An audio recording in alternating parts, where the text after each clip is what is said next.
In the first video, we named something most church leaders feel, but maybe haven't been able to articulate. Most churches have purpose, a clear sense of why they exist and where they're headed. And most churches have activity, staff who are genuinely busy doing the work. But the layer in between, goals and plans that connect the vision to the daily work, is usually missing or vague enough that it doesn't actually help. We called that the missing middle. And we talked about why the goal frameworks most churches reach for, OKRs, EOS, SMART goals, don't fill that gap well, because they were built for a different kind of organization. If you missed that first video, go back and watch it because it's the foundation for today's topic. Today, we're going to talk about how to actually write a ministry goal.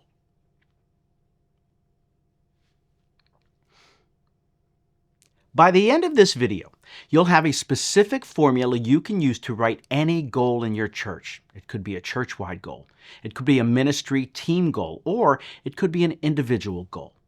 We'll walk through the formula piece by piece, show you real examples from actual ministry contexts, and give you something you can put on paper before the week is out. We've also put together a goal writing worksheet you can download from the link below this video. It walks you through the formula and gives you space to draft your own goals. Here's the formula. From X to Y by when and why. That's it. 4 elements in that order. And the whole sentence rhymes so you can easily remember it. From X to Y by when and why. Let me break down each section. From X is your starting point. Think about how driving directions work. Before your phone can route you anywhere, it needs to know where you are right now. Not where you wish you were, not where you were last year, right now. Goals work the same way. If you don't know your baseline, you have no way to know whether you're making progress or just staying busy. In a church context, this almost always means a number. How many small groups are you running right now? What is your average Sunday attendance this quarter? How many volunteers are checking in on a given weekend? Those numbers feel uncomfortable sometimes because they make the gap between where you are and where you want to be very visible. But you have to be honest about where you are now. A goal that starts with an honest from X is a goal the team can actually move. To Y is the specific target, not more or better or stronger, a real outcome, a real number. Something you could look at in 90 days and say definitively, did we get there or didn't we? The more precisely you can describe what done looks like, the more clearly the team can organize their work around reaching it. So it could look like going from 500 average attendance to 600. It could be going from 25 small group leaders to 30. The 2Y is the specific and measurable outcome. By when is the deadline? Most people in the United States file their taxes on April 15th. Not because tax season is their favorite time of year, and not because they suddenly feel motivated in mid-April. They file because the deadline is real and it drives a decision. Without it, the same task would get pushed forever. Goals work exactly the same way. A goal with a specific date attached to it behaves differently than a goal with a vague sometime this year. The date forces a conversation, and the deadline drives decisions. And why is the element most people skip, and it might be the most important part of this framework for churches. First, it connects the goal to your church's purpose and mission. A church is not a company. The numbers in your goals, the attendance targets, the volunteer counts, the small group growth, those are not the point. They are indicators that something deeper is happening. Because our kids' ministry is the first touch point for most new families, and its capacity limits how many families we can welcome well. That's a why. It takes a number and roots it in mission. When your team can read a goal and immediately understand how it connects to what the church is actually called to do, the goal stops feeling like a business metric and starts feeling like a ministry priority. Second, the why is where you create alignment on your team. Here's the reality. Your staff has their own ideas about what matters most. Every ministry leader around your table believes their area is the most important one. And honestly, they're probably right from where they're sitting. The why is how you answer the question every staff member is quietly asking but may never say out loud. Why are we doing this particular thing right now when everything else is also happening? A goal without a why forces people to guess at the reasoning. A goal with a clear why makes the decision visible. It says, here's what we're chasing, and here's why this quarter, not next. That's the difference between a team that complies with a goal and a team that actually cares about it. I want to show you some examples of this, but real quick, I want to say something about number 3. We recommend that every church staff team hold no more than 3 church-wide goals at a time. I know that sounds like it's not enough, and I know your church has more than 3 things going on right now. A lot of strategic plans we've seen list 10 or 12 priorities. The intention behind that is good. Leaders want to make sure nothing important gets left out. But what happens in practice is that when everything is a priority, nothing actually is. The team distributes its energy across a dozen things and makes meaningful progress on none of them. 3 goals is enough because 3 is what your team can actually hold in their heads without a reference sheet. 3 fits on a single page. 3 is what you can review in a 60-second weekly check-in.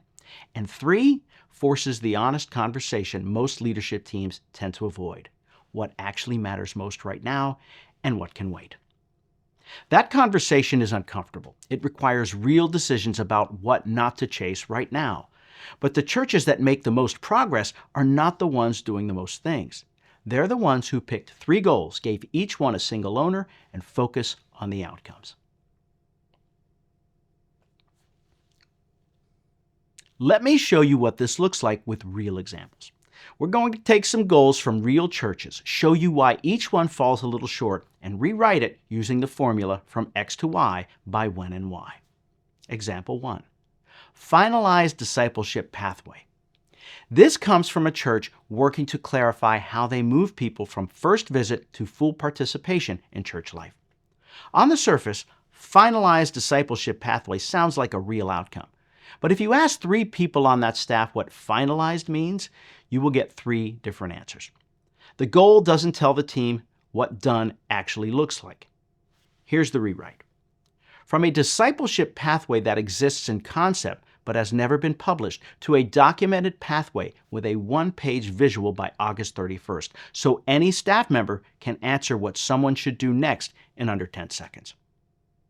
Now the team knows exactly what they're building, when it's due, and what success looks like. The why tells them why it matters, so that anyone on staff can give a clear answer without pulling out a manual. Example 2. Equip 25 members to share their faith. This one comes from a church with a genuine heart for evangelism. The number 25 feels specific, but the word equip is the trap. Equip could mean sending someone a PDF. It could mean a 6-week training, or it could mean a single Sunday message on evangelism. Here's the rewrite. Graduate 25 members through a 6-week evangelism course by November 15th, with each participant completing 3 logged real-world conversations, so we are measuring application rather than attendance. The original version measured a number. The rewrite measures whether anything actually changed in the people going through the process. That's the difference the formula makes. It pushes you past the output and toward the outcome. Example 3. Get staff and leaders aligned and organized. This is the one most leaders will recognize because many of them have written something like it at some point. By now you've caught the 2 abstract words, aligned and organized. There's no defined outcome, no deadline, and no way to know when you've arrived. Here's the rewrite. From a team with no consistent meeting rhythm to a weekly staff meeting, a quarterly leader retreat, and a single project tracker used by every staff member by the end of Q2, so our team can operate with confidence and clarity. The original was a hope. The updated goal is an outcome, and the ending shows why it matters. A few patterns come up consistently when church leaders first try this formula, and they're worth naming so you can watch for them. The most common mistake is writing down an activity instead of an outcome. Lead a small group training is an activity. Train 12 small group leaders by September 30th so that every active group has a trained leader before the fall launch is a goal. The formula pushes you past what you're doing and toward what you actually want to happen as a result. We've talked to a lot of pastors who encourage their team to write goals but just end up with a list of tasks they are doing already. Every goal should have a measurable outcome embedded in the language. The second mistake is creating a goal with no owner. A goal that belongs to everyone belongs to no one.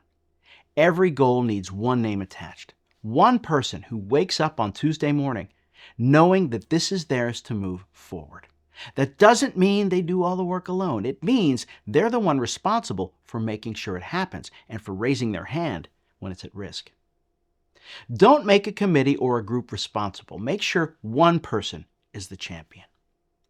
The third mistake is skipping the why because it feels obvious.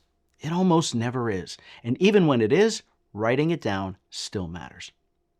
The why is what makes a goal survive a hard week.